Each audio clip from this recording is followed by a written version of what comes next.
Kumusta guys? Ito na pala yung buhay namin ngayon sa New Zealand. Dahil day off ko ngayon, samahan nyo kaming mamalengke. Nasa 8 months na rin guys na hindi ako nakapag-post ng mga videos.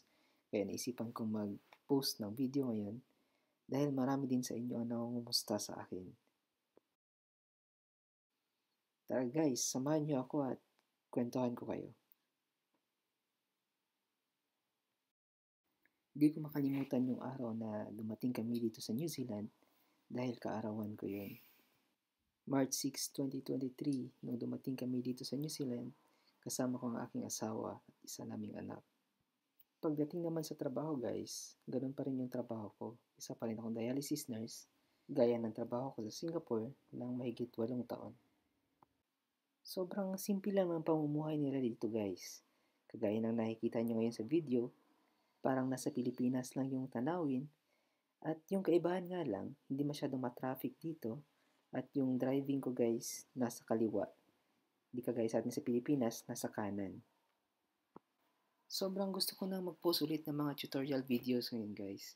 Kaso yun nga lang, pagdating dito, kailangan namin ng mga adjustment. At saka hindi lang sa trabaho at ganyan din sa aming pamumuhay dito. Lalo na nung dumating kami dito, it's autumn season, papuntang winter. Sobrang lamig guys. Hanggang ngayon nga, spring na pero malamig pa rin. Ito nga pala yung mura at malapit na grocery store sa amin guys. Ang pangalan nito ay Pack and Save. May maraming branches ito all over New Zealand. At yun nga, buti may malapit nito sa amin. Parking muna tayo at samahan nyo kaming mamili muna sa loob. Ito yung grocery store nila ito guys, sobrang simple lang. So, kuha lang kami na mabilisan dito, konting tinapay, yung mga kailangan na namin sa araw na ito. Yung mga prutas, gulay, tsaka kaunting karne. At yun nga guys, ito pasilip lang sa grocery store namin dito. Kahit maliit lang to pero sobrang mahal na rin na mga bilhin dito ngayon. At pagkatapos nyan, pauwi na agad kami. Kasi may gagawin pa ako pag uwi ko ngayon. Buti na lang at weekdays ngayon at maraming bakante ang parking. Kung hindi weekdays kayo, sobrang puno rin ng mga parking dito. Lalo na pag Sabado at Linggo. Yun nga, pauwi na tayo guys. Bago pala kami umuwi, dumaan muna kami dito sa Janus Bakery. Sobrang sasarap na mga tinapay nila dito, kaso yun nga lang, sobrang mahal din ng mga tinapay nila. Isang piraso, so, mga umaabot na mga $5, $6. Yun na nga, dumating ito sa bahay. At bubuksan natin yung bagong keyboard ko guys. Ito na pala yung bagong keyboard ko guys, Kawai ES120.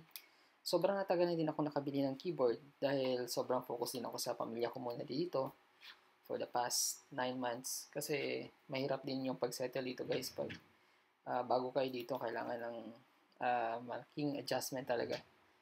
Pagdating sa not only sa weather nila, pati sa mga tao, at saka sa talagang pamumuhay nyo dito sa New Zealand. At salamat sa Panginoon at nagkaroon tayo ng bagong keyboard.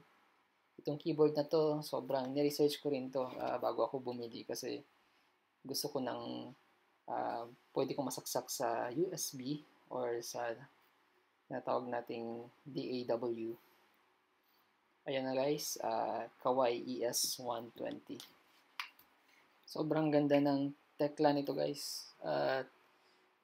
Pwede mo pala itong Bluetooth at saka pag set mo sa Bluetooth, doon mo na i-manipulate sa cellphone mo yung mga tunog at saka kung magre-record ka, doon mo na lahat i-manipulate. Testing natin yung keyboard guys, room sound muna tayo.